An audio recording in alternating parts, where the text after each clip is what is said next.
പിന്നെ ഞങ്ങളിങ്ങനെ ജീവിച്ചിരിക്കുമ്പോൾ ഒരു ദിവസം അദ്ദേഹം ഞങ്ങളെ വീട്ടിൽ തോട്ടത്തിൽ ഞങ്ങൾ വീട്ടിൽ പോയി തറവാട് അവിടെ കയറി വന്ന് അദ്ദേഹം വർത്താനൊക്കെ പറഞ്ഞു അമ്മ കരഞ്ഞു ഒക്കെ എനിക്ക് ഓർമ്മയുണ്ട്. മോനെ നീ ഇപ്പോൾ എവിടെയാണ് ഇടാന്നൊക്കെ ചോദിച്ചാൽ അമ്മ കരയുന്നൊക്കെ ഉണ്ട്. അമ്മയ്ക്കൊരു മകനെ പോലെയായിരുന്നേ. കോഴിക്കോട് അബ്ദുൽ ഖാദറും ബാബുരാജും അടുത്ത സുഹൃത്തുക്കളായിരുന്നു. ബാബുരാജിൻ്റെ ആദ്യ സിനിമയായ മിന്നാമിനിങ്ങിലെ പ്രധാനപ്പെട്ട പാട്ടുകളെല്ലാം പാടിയത് അബ്ദുൽ ഖാദറാണ്.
ആയിരത്തി 1945 HMVക്ക് വേണ്ടി ചില പാട്ടുകൾ റെക്കോർഡ് ചെയ്യാൻ അബ്ദുൽ ഖാദർ മുംബൈയിൽ എത്തി.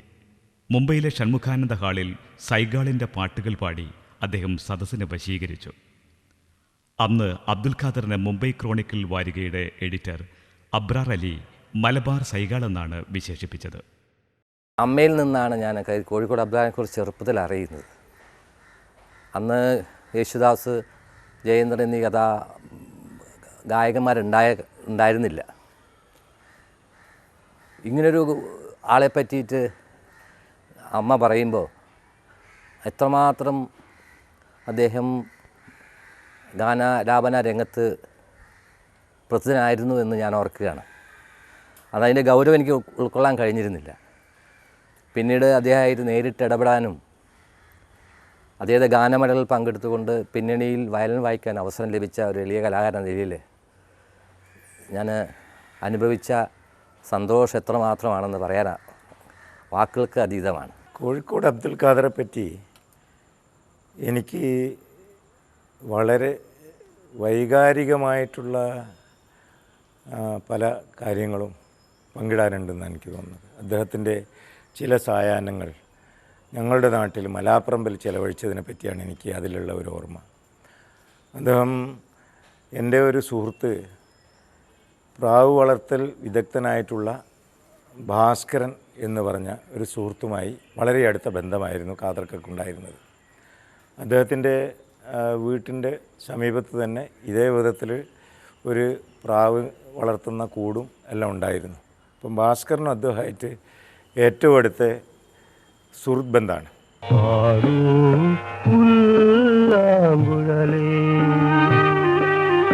പാടത്തിൻ നവഗാനം വനമാം ജയഗാനം പുല്ലാങ്കുഴലേ പാടൂ പുല്ലാങ്കുഴലേ പാടത്തിൻ നവഗാനം വനമാം ജയഗാനം പുല്ലാങ്കുഴലേ പാടൂ പുല്ലാങ്കുഴലേ. ഒരിക്കൽ ചിറ്റൂർ കോളേജിൽ ഒരു പരിപാടി ഉണ്ടായി. അബ്ദുൽ ഖാദർ ഞങ്ങളെല്ലാം കൂടി ഉള്ള പരിപാടിയാണ്. അദ്ദേഹം പാടാൻ നിറച്ചും കോളേജ് സ്റ്റുഡൻസും ടീച്ചേഴ്സും ലെക്ചറേഴ്സൊക്കെ ഇപ്പോൾ സ്ത്രീകൾ കണ്ടമാനുണ്ട്, മുന്നിലിരിക്കുകയാണ്. അപ്പോൾ ഞങ്ങളൊക്കെ പാടിക്കഴിഞ്ഞപ്പോൾ അബ്ദുൽ ഖാദർ പാടാൻ വേണ്ടി വന്ന് 2-3 പാട്ട് പാടിയപ്പോൾ ചില പാട്ടുകൾ അബ്ദുൽ ഖാദർ ചില പാട്ടുകൾ അത്ര ഷോകാരൻ അത്ര തന്മയത്തോളം അദ്ദേഹം പാടുക. ഞാൻ അദ്ദേഹം പാടുന്ന കേട്ടിട്ട് പാടുന്ന ഇത് കണ്ടുകൊണ്ട് മുന്നിൽ ഫ്രണ്ട് വരികളിൽ 2-3 സ്ത്രീകൾ ഒരു മിഡിൽ ഏജിലായിട്ടുള്ള ഭയങ്കര കരയണ ഞാൻ കണ്ടിട്ടുണ്ട്. എൻ്റെ ഒരു അനുഭവമാണ്. ഞാൻ ഒരു പാട്ട് പാടുമ്പോൾ ഒരാൾ കരയണ ഞാൻ കണ്ടിട്ടില്ല. അബ്ദുൽ ഖാദർ പാടുമ്പോൾ പലപ്പോഴും ഞാൻ തന്നെ കരയുന്നുണ്ട്. സ്റ്റേജിന് പിന്നിലൊക്കെ ആലോചിച്ചൊരു കാര്യമാണ്. ചെറുപ്പത്തിലെ ഹൈസ്കൂളിൽ പഠിക്കുമ്പോൾ തന്നെ പാട്ടുമായി നല്ല ബന്ധമായിരുന്നു. പാട്ട് കേൾക്കാനും ഇഷ്ടമായിരുന്നു. അങ്ങനെ ഞാൻ പഠിക്കുന്ന സ്കൂളിൽ കലാപരമായിട്ടും പാട്ടുമായിട്ടുള്ള കുറേ കുട്ടികൾ അന്നുണ്ടായിരുന്നു. അപ്പോൾ അവരുടെ ഒക്കെ കൂട്ടത്തിൽ കൂടിയിട്ടാണ് ബാബുരാജിൻ്റെയും കോഴിക്കോട് അബ്ദുൽ ഖാദറിൻ്റെയും പാട്ടുകൾ കേൾക്കാനും അവരുടെ സിനിമകൾ കാണാനും സാധിച്ചത്. അങ്ങനെ ഇരിക്കുമ്പോഴാണ് ഹൈസ്കൂളിൽ പാസ്സായ ശേഷം Kozhikode government arts and science കോളേജിൽ ഞാൻ ചേരുന്നത്. അങ്ങനെ കോളേജിൽ ചേർന്ന ശേഷം കോഴിക്കോട് അബ്ദുൽ ഖാദറിൻ്റെ മകൻ നജ്മൽ ബാബുവുമായി പരിചയപ്പെടുകയും എല്ലാം ഒന്നിച്ച് ക്ലാസ്സിൽ ഒരേ ബെഞ്ചിലായിരുന്നു ഞങ്ങൾ ഒന്നിച്ച് ഇരുന്നിരുന്നത്. ആ ബാബുവുമായിട്ടുള്ള ബന്ധമാണ് കോഴിക്കോട് അബ്ദുൽ ഖാദറിൻ്റെ കുടുംബവുമായി അടുക്കാൻ എന്നെ സഹായിച്ചത്.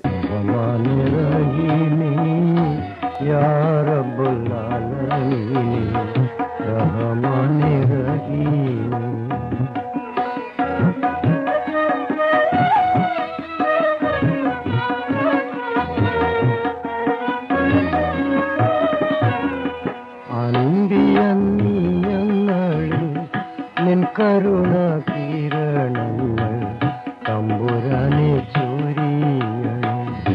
അന്തിയന്നി ഞങ്ങളിൽ നിൻ കരുണ കിരണങ്ങൾ തമ്പുരാനെ ചൊരിയണം. റഹ്മാനെ റഹീമേ യാ റബ്ബുൽ ആലമീൻ. റഹ്മാനെ റഹീമേ റഹ്മാനെ റഹീമേ യാ റബ്ബുൽ ആലമീൻ. റഹ്മാനെ റഹീമേ.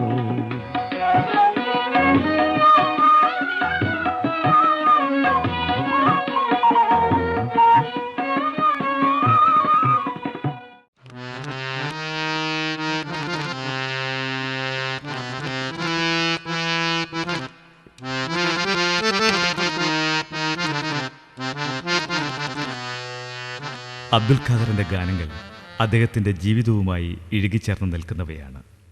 പാട്ടിലെ ശോകം അദ്ദേഹത്തിൻ്റെ ജീവിതത്തിലുമുണ്ടായിരുന്നു. ജീവിതവ്യഥകൾ നൽകിയ ശോകാത്മകത അദ്ദേഹം തൻ്റെ ആലാപനത്തിലൂടെ മധുരമായി ആവിഷ്കരിച്ചു.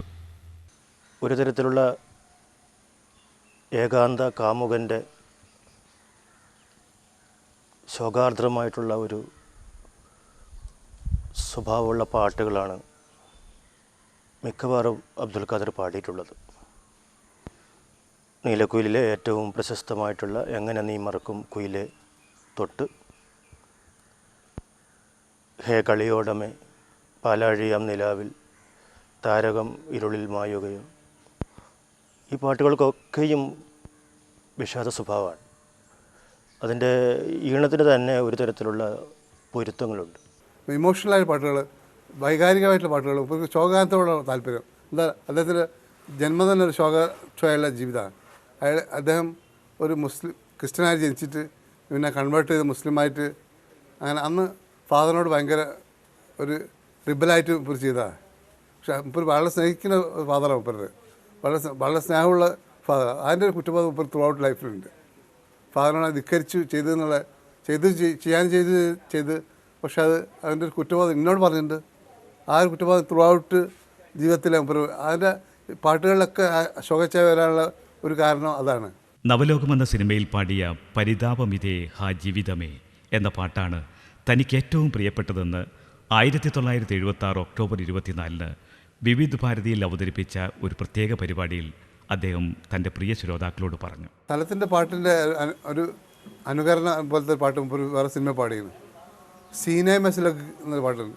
സീനേ മെസുലഗ് കെ യേ അർമാ, അതിൻ്റെ പാട്ട് പരിതാപമിതേ ഹാ ജീവിതമേ, അത് നവലോകത്തിൽ മുമ്പ് പാടിയിട്ടുണ്ട്.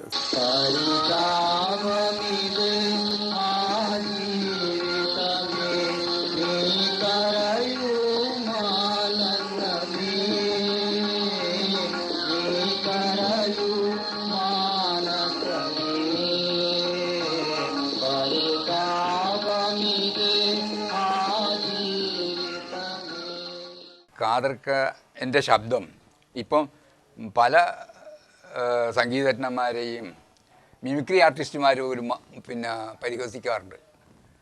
പക്ഷെ ഖാദർഖാൻ്റെ ശബ്ദം ആരും അനുകരിക്കാറില്ല.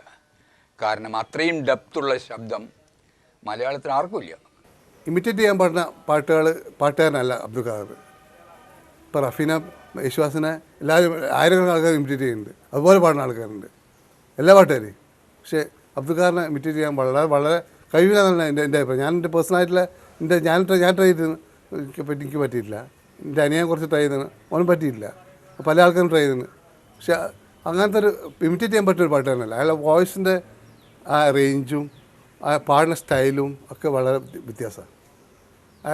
ഞാൻ ഇവിടെ ശ്രദ്ധിക്കാത്ത ഒരു കാര്യം എന്താ, ഇവിടെ ആരും ശ്രദ്ധിക്കാത്ത, അദ്ദേഹം പാടുന്നത് കോഴിക്കോടുള്ള ഒരു മലയാളം പാട്ട് പാടുന്ന ഒരാളെ, കേരളത്തിലുള്ള ഒരാൾ പാടുന്ന സ്റ്റൈലല്ല, ഒരു ബംഗാളി പാടുന്ന മാതിരി.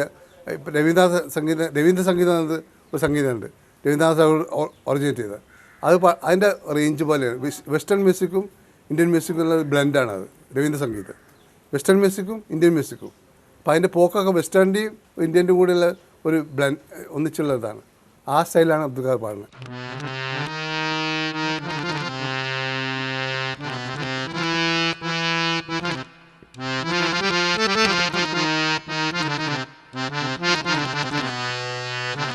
യേശുദാസിന് മുമ്പ് കേരളം കേട്ട ആദ്യ പുരുഷ ശബ്ദം മലബാറിൽ നിന്നായിരുന്നുവെന്ന് അബ്ദുൽ ഖാദറിൻ്റെ ശബ്ദത്തെക്കുറിച്ച് പ്രശസ്ത സംഗീത സംവിധായകൻ MB ശ്രീനിവാസൻ ഒരിക്കൽ പറഞ്ഞു. ഏറ്റവും നല്ല വിഷാദ പ്രണയഗാനം എങ്ങനെ നീ മറക്കും കുയിലെയാണ്.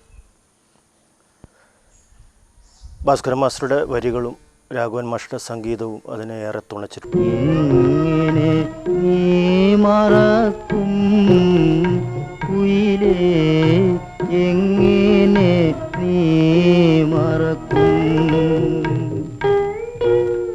ഈ ഗായകനെ പുതിയ തലമുറ എത്രത്തോളം ഉൾക്കൊണ്ടിട്ടുണ്ട് എന്ന് സംശയമാണ്.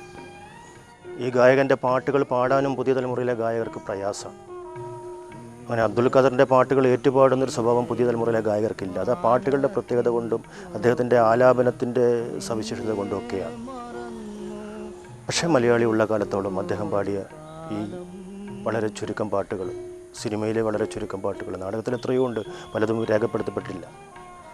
ഈ പാട്ടുകളൊക്കെ ജീവിക്കുന്ന കാര്യത്തിൽ യാതൊരു സംശയവും. അദ്ദേഹം എൻ്റെ ദൈവമാണ് അദ്ദേഹം. ഇന്നും ഞാനത് ആ മനസ്സിൽ വെച്ചിട്ട് ഞാൻ ജീവിക്കുന്നത്. എൻ്റെ കലയുടെ ദൈവമാണ് അദ്ദേഹം. അത് ആ ചോറാണ് ഞാൻ ഇന്നും തിന്നുന്നത്, കല. ഇപ്പം നിങ്ങൾ വരുന്നു, എല്ലാവരും വിളിക്കുന്നു, ഇപ്പോഴൊക്കെ ഞാൻ ആലോചിക്കും. അല്ലെങ്കിൽ ഞാൻ ഒന്നും ആവില്ല. ഞാൻ എൻ്റെ ആങ്ങളമാരെ കൂടെ അങ്ങനെ താമസിക്കുന്നുണ്ടാവും. മലയാളി നെഞ്ചിലേറ്റിയ ആ സ്വരമാധുരി 1977 ഫെബ്രുവരി 13 നിലച്ചു. ഞാൻ പാടാനോർത്തൊരു മധുരിത ഗാനം പാടിയതില്ലല്ലോ,